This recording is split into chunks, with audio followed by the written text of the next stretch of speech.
gentlemen, podcasting since 2005. You're listening to Gamertag Radio with your hosts, podcaster Hall of Famer Danny Peña, the always opinionated Paris Lilly, and from outside of the norm, Peter Toledo. This is Gamertag Radio.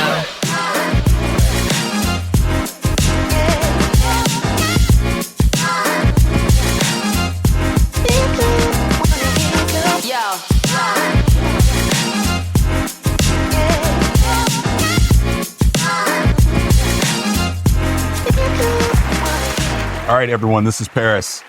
I am still here at Compulsion Games, and I've been here all day, and who better to wrap up the day with than the gentleman right here. So can you please introduce yourself? For sure. Hi, my name is Jasmin Roy. I am game director on South of Midnight. So we've been looking at South of Midnight all day today. Been able to talk to various members from the team, got to watch the documentary, got to talk to the voice cast. It's been a great day here at the studio. So I wanted to end it with you because I kind of want to dive into the gameplay demo that you actually were the one that was playing when we got to go through it. So I kind of want to go into that. So first and foremost, getting to see South of Midnight in action was great. Loved it. Loved what we got to see. Thank you. And I found out from a technical standpoint, just so people will know, you're running this on Unreal 4. Yeah. And you are targeting 60 frames per second on Xbox. Yes. Okay. Excellent. Now, in the gameplay that you're showing us, again, Hazel is the main character, and we were kind of going through a few different scenarios with her.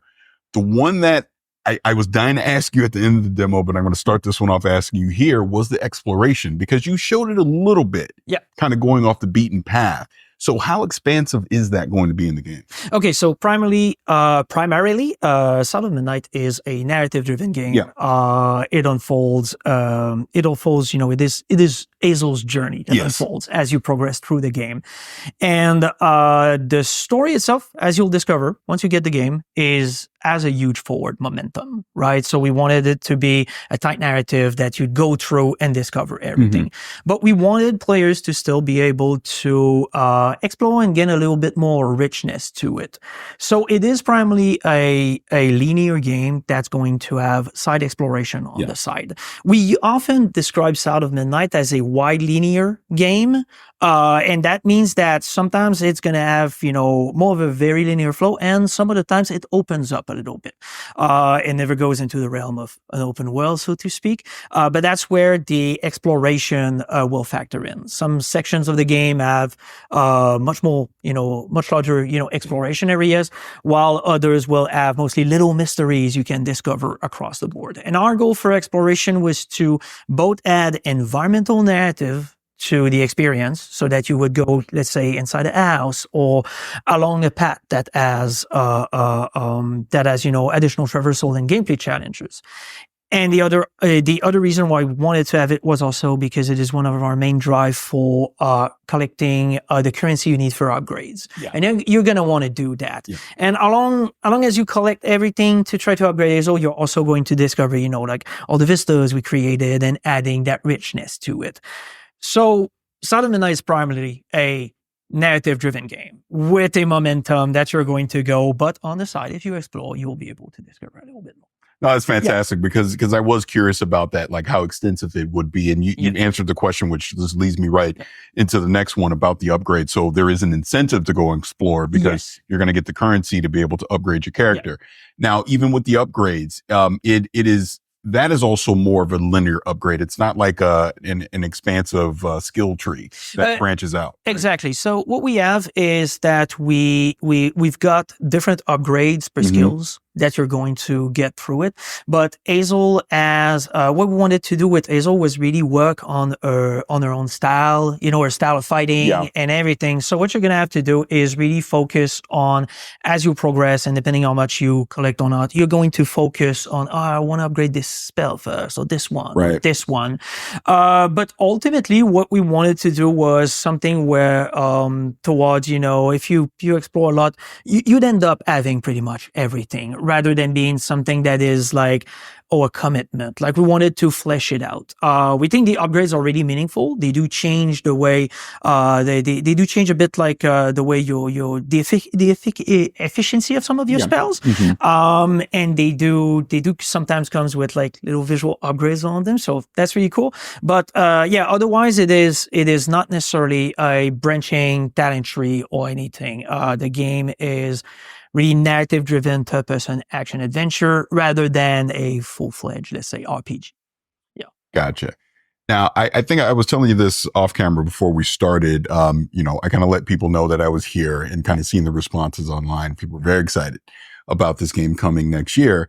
But a critique that I've seen about the game, and since you did the reveal in January, and I hold this critique too, is the combat itself and it looking more enclosed arena base. Like all of a sudden, once you go into an actual combat situation, the area is very closed off and tight. Is that throughout the game, or was it just for a visual standpoint from what people saw in June? Was that just one example of combat? No, so the combat in the game is arena based, but one of the things that we haven't shown in June that we shown today was more of the variety of different archetypes that you're going to encounter, which does change how you're going to slowly play throughout the game. It does change how the dance is going to happen.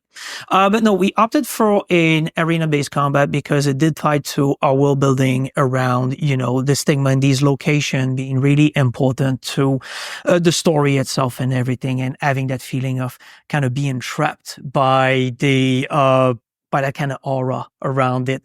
So stigma really is the representation of what happens when something terrible in a region happens. It breaks the fabric of reality, and it kind of creates this boundary that is haunted by these evil spirits, that we call the Aints.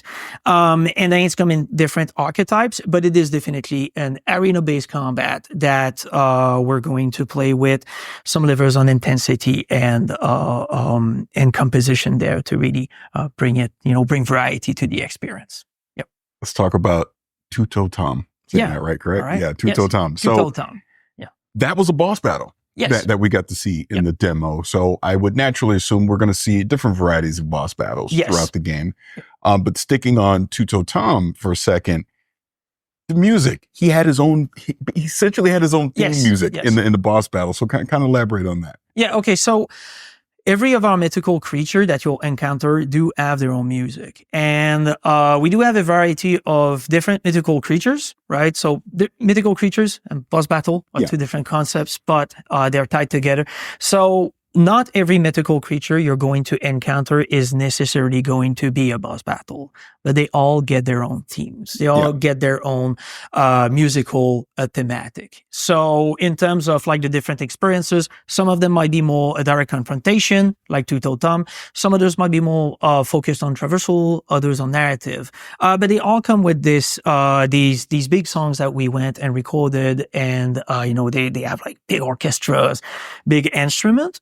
The biggest thing that people need to take away from this is the fact that the music, along with the encounters, kind of builds up. And we really wanted to add like this kind of musicality to the gameplay, where as you progress through the phase, there's a new beat, there's a new part, and you kind of discover it. Of course, you'll have there's going to be like ways to listen to the song, so completely without being interrupted by the gameplay. But within the gameplay, we really wanted to embed the music itself, and the lyrics of the song reflects on that creature's story. It expands a little bit of what you learn on the region about that creature. But they all come with their own musical themes. Nice. Yeah. I'm looking, we're running a little short on time, so I'm going to go a little more rapid fire here to try and get a few more things in. I have to say this, though, because this was part of the boss battle with Two-Toe Tom. There was a pig with that, and I won't spoil it too much. One of the most hilarious things I've seen. I absolutely love that. And it sounds like we're going to encounter this pig further in the game. But again, talking about different scenarios in the game as far as combat goes, puzzle elements. Are there any puzzles in the game? We do feature puzzles. They all focus around Hazel's magical abilities. Yeah. We wanted, with the weaving powers, to give players the feeling that they could interact with the magical elements of the settings, really. And puzzles all centers around using the different spells you have kind of in a combination with ingredients to be able to progress. Usually to combine with your traversal abilities or free a path that was blocked, right? So it's all about, is all on that momentum, traversing the region, being stuck somewhere and be like, oh, how do I get out? And then we wanted players to go and interact with the powers to be able to get out of these sections.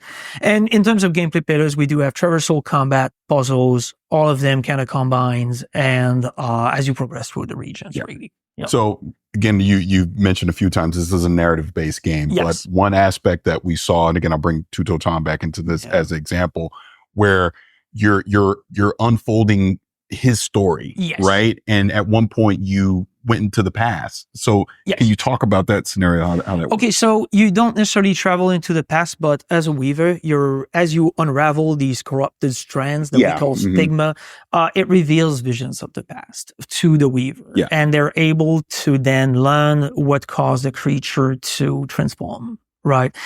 And learning about that transformation, and it ties also to the other characters you'll meet around the region, right? But learning this is really key to for a weaver to be able to heal the creature then. They need to know what caused the problem to be able to then apply the problem, the necessary process in order to heal the creature.